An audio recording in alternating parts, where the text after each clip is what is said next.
What's up guys, my name's Brandon and today we have some exciting Apple stuff to talk about. So Apple just released the brand new 7th generation iPod Touch earlier today, and we also just got some exclusive screenshots of iOS 13 and dark mode in action. So let's not waste any time, let's go ahead and get started with the brand new iPod Touch, which was just released this morning. So I guess Apple saw my video last week saying how the iPod Touch 6th generation is a waste of money in 2019, and they responded with the new 7th generation iPod Touch. So this new 2019 iPod Touch just isn't really anything special at all. I mean, we get a spec bump to the A10 Fusion chip, and that's pretty much it. I mean, we have the same battery, we have the same cameras on the front and back. Yes, we still have a 1.2 megapixel camera on the front, which is embarrassing. We have the same 4-inch LCD display. We have no biometric security like Touch ID or Face ID, anything like that. You still have to put the passcode in every single time you want to unlock your iPod Touch. And the only other thing that's changed is that we get an additional model with 256 gigabytes of storage for $399, but you would be absolutely crazy to spend $400 on an iPod Touch,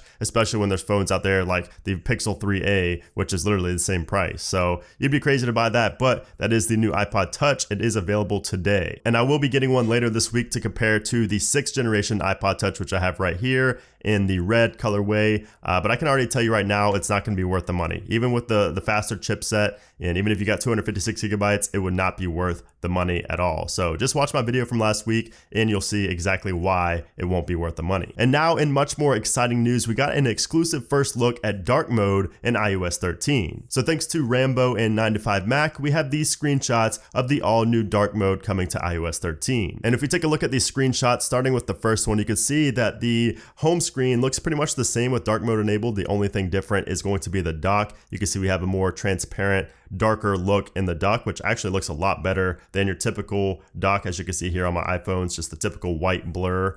This black definitely does look better. And then if we take a look at the next screenshot, this is where you really start to see the dark mode in action. So this is going to be in the music application, and you can see here we're on the radio tab, and the background of everything is pitch black. It's like a true black dark mode. And this is going to be great for so many reasons, not only because it looks good, but also we're not going to be using pixels on the OLED screens for the black. The black isn't going to be using any pixels on these new OLED panels. So this is going to be great for battery life, and it also looks great. And if you look at the bottom, you can see we kind of have a blur on the now playing little window down there, and also the bottom navigation bar seems to have a dark blur effect on it as well. And just to be clear, these screenshots are not mock-ups. These are actually screenshots from iOS 13. And 9to5Mac did also confirm that you will be able to toggle on dark mode from settings or also from a toggle in the control center. And then another screenshot shows off the screenshot feature in iOS. So after you take a screenshot, you will get this interface right here, which looks much better than it did in iOS 12. So it does look a little bit similar to iOS 12, but a big difference is take a look at the background. You can see we have like your blurred wallpaper in the background instead of just like a white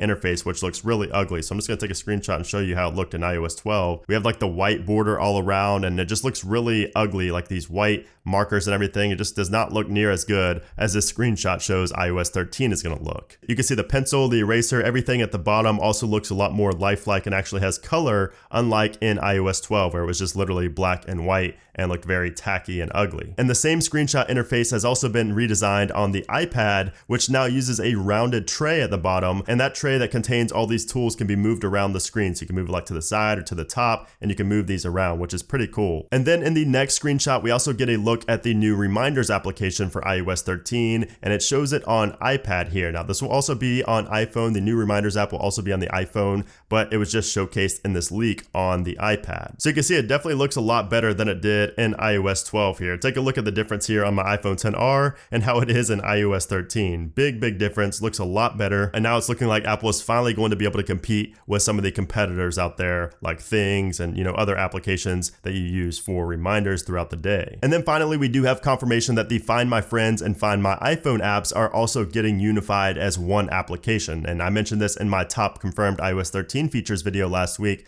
but now we have even further confirmation, and we actually have a name now called Find My. So like I said, this application combines Find My Friends and Find My iPhone, and it's also supposedly been significantly improved on the iPad. Now, of course, the iPhone application will also be much better and, have a lot of the new features as well, but it seems that Apple is really focusing on the iPad a lot this year. So I'm just going to take this quote here from 9to5Mac, how they describe this new application. So they say the app shows a big map that fills the entire screen of the device with a small window in the corner listing the user's family and friends and another tab for the user's own devices. And then of course they show off the new icon for the Find My application. And I don't think the icon actually looks that good. It could just be because it's a red background with green and blue. It doesn't really, go too well, but that is the new icon there for Find My. So yeah, those are the new leaked screenshots of iOS 13, the actual version of iOS 13 in action. No mockups, no rumors, actually iOS 13. Now, one thing that you probably noticed when I was showing off those screenshots is that there isn't really a change to the home screen like some of the rumors suggested. Now, this was never one of the confirmed features, but it was something we were all really hoping for. So you can see here on the iPad, the iPod Touch, and the iPhone XR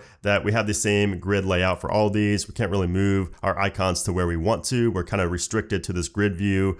So we don't know for sure that Apple's not going to do anything about that in iOS 13, but it's not really looking like it based on these screenshots. I just want iOS 13 to allow us to put these icons wherever we want and, be able to have gaps or whatever in the screen if we want to, and not just have to have, this many apps on every screen if we don't want to. So of course, next Monday is when Apple will announce iOS 13 at the annual WWDC conference. And of course, I will be live streaming my reaction to it and showing off all the new features on iOS 13 here on YouTube, here on my channel. So definitely tune in to the channel come Monday and you will definitely be entertained with that live stream. It's always a lot of fun. So definitely check it out. I will be tweeting about it over on Twitter as well. So make sure you are following me over there. That link is down in the description below. So yeah, I hope you guys did enjoy this video. Let me know what you think about everything down in the comment section below. Is what you expected? Is it not what you expected? Do you want more? Let me know all your thoughts down in the comment section below. And of course, make sure to hit that thumbs up button if you guys did enjoy the video and subscribe for all of the iOS 13 coverage. But anyways, guys, thanks again for watching and I'll see you soon.